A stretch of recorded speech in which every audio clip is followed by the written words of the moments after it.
भाजपा ने एक दिन में पवार और ठाकरे ब्रांड की चमक फीकी नहीं की। कई गलतियां उद्धव और शरद पवार से भी की हैं। महाराष्ट्र मनपा और मुंबई चुनाव के परिणाम आने के बाद भाजपा जश्न में डूबी। मुंबई में देवेंद्र फडणवीस से लेकर दिल्ली में नरेंद्र मोदी तक भाजपा के नेता एक दूसरे को बधाई देते नजर आए। ठाकरे परिवार ने 25 साल बाद बीएमसी गंवा दिया, जिसे बाला साहेब ठाकरे ने नेटवर्किंग की रणनीति से बनाया था। राज और उद्धव ठाकरे का साथ आना भी कामयाब नहीं रहा। पुणे और पिंपरी चिंचवड़ में शरद पवार अजित पवार को करारी हार मिली। हार जीत के इस दौर में कई ऐसे राजनीतिक उत्तराधिकारी रहे जिन्हें नगर सेवक बनने का सौभाग्य नहीं मिला। ठाकरे और पवार ब्रांड भाजपा की आंधी में नहीं चमके। लंबे समय के बाद यह नैरेटिव सामने आया कि परिवार का नाम अब जीत की गारंटी नहीं है। बाल ठाकरे ने नेटवर्किंग से खड़ी की शिवसेना। शिवसेना की बीएमसी पर लंबे समय तक कब्जे में बाल ठाकरे की रणनीति के साथ बीजेपी का लंबा सहयोग रहा। बाल ठाकरे ने 70 के दशक से ही पूरे मुंबई में शिवसेना की शाखाएं खोलनी शुरू कीं। शिवसैनिकों को मराठी माणूस की छोटी छोटी जरूरतों में शामिल होने का मौका भी दिया। 1989 के राम मंदिर आंदोलन के दौरान उन्होंने महाराष्ट्र मराठी में हिंदुत्व को जोड़ दिया।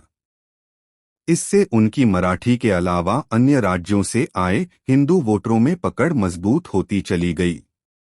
शिवसेना में गैर मराठियों को भी बड़ी भूमिका दी गई।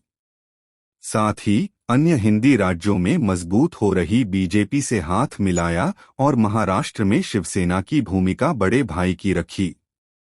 भाजपा ने 2019 में ही बड़ी छलांग लगाई थी। मुंबई में बाल ठाकरे ने वोटिंग पैटर्न को अपनी रणनीति से शिवसेना के पक्ष में किया। मुंबई शहर में हमेशा से औसतन 50% वोटिंग होती रही है। जिस पार्टी के वोटर ज्यादा मतदान करते हैं, जीत उसी की होती है। बाल ठाकरे ने वोटरों को बूथ तक लाने के लिए शिवसैनिकों को शाखाओं के हिसाब से जिम्मेदारी दी। फिर 1997 में पहली बार बीएमसी फतह किया और 25 साल तक इसी पैटर्न पर लगातार जीतते रहे। 2019 में बीजेपी और शिवसेना पहली बार अलग हुई। फिर भारतीय जनता पार्टी ने भी आरएसएस और अन्य अनुषांगिक संगठनों के जरिए अपने वोटरों को बूथ तक आने के लिए मोटिवेट किया। भाजपा ने भी तब बड़ी छलांग लगाई और मुंबई मनपा में दूसरे नंबर की पार्टी बनी। संवाद घटा, पावर सेंटर में रह गए उद्धव ठाकरे। 25 साल तक सत्ता में रहने के दौरान उद्धव ठाकरे ने बाल ठाकरे की तरह मातोश्री को पावर सेंटर तो बना दिया, मगर वह पिता के पैटर्न को भूल गए। शाखाओं में स्थानीय नेताओं का दबदबा बना। शिवसैनिकों ने मुंबईकरों की मदद करना छोड़ दिया। दूसरी ओर तरक्की कर रही मुंबई में मुंबई मनपा के जुड़े काम की हालत बदतर होती गई। पार्टी नेतृत्व से जनता का संवाद कम हो गया। उद्धव ठाकरे के सीएम बनकर पावर सेंटर की ताकत को भी कम किया। भाजपा से तलाक के बाद वैचारिक बदलाव से भी ठाकरे ब्रांड की चिर परिचित छवि को धक्का लगा। 16 जनवरी के आए नतीजों में उद्धव ठाकरे को मुस्लिम वोट भी मिले, मगर भाजपा हिंदू वोट अपने साथ ज्यादा ले गई। मुंबई में भाजपा को 21% और यूबीटी को 13% वोट मिले हैं। शिंदे की शिवसेना ने 4% वोट हासिल किए।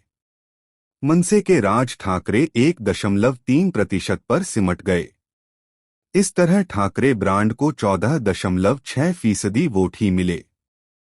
भाजपा ने पवार फैमिली को कैसे रोका? भाजपा ने नगर परिषद चुनावों में ही महाराष्ट्र के दूसरे ब्रांड पवार की पावर कम कर दी थी। पश्चिम महाराष्ट्र में मजबूत शरद पवार ऐसे क्षत्रप रहे जो महाराष्ट्र की राजनीति और सरकारों को इशारों पर चलाते रहे। कहा जाता है कि उद्धव ठाकरे को भाजपा से अलग करने वाले शरद पवार ही थे।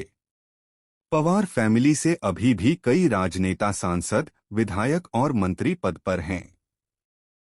भाजपा ने शरद पवार की राजनीति को उनके दाव से ही चुनौती दी। पहले अजीत पवार बागी बने, फिर पवार फैमिली की ताकत मानी जाने वाली सहकारी संस्थाओं में मनमानी पर अंकुश लगाया। इन संस्थाओं से जुड़ी सहकारी बैंकों को रिजर्व बैंक के नियम कानून के दायरे में लाकर पैसों के खेल बंद कर दिए। अब इन बैंकों को खर्च और कर्ज का हिसाब रखना पड़ता है। घाटे में चलने वाली सहकारी समितियां और सहकारी बैंक अब चेयरमैन के इशारे पर बेलगाम बजट नहीं बना सकती हैं। किसान और महिला भाजपा के पक्ष में आए। दूसरी ओर भाजपा ने सरकार बनते ही पश्चिम महाराष्ट्र के शहरों पुणे, पिंपरी चिंचवड़ समेत ग्रामीण इलाकों में किसानों और महिलाओं के लिए पैसे देने वाली स्कीम शुरू की। इस तरह उन्होंने गन्ना बेल्ट के किसानों और शुगर मिल पॉलिटिक्स में एंट्री कर ली। अब नतीजा सामने है। मनपा चुनाव में अजित पवार अपने चाचा शरद पवार से समझौते के बाद भी भाजपा को चित नहीं कर सके। ठाकरे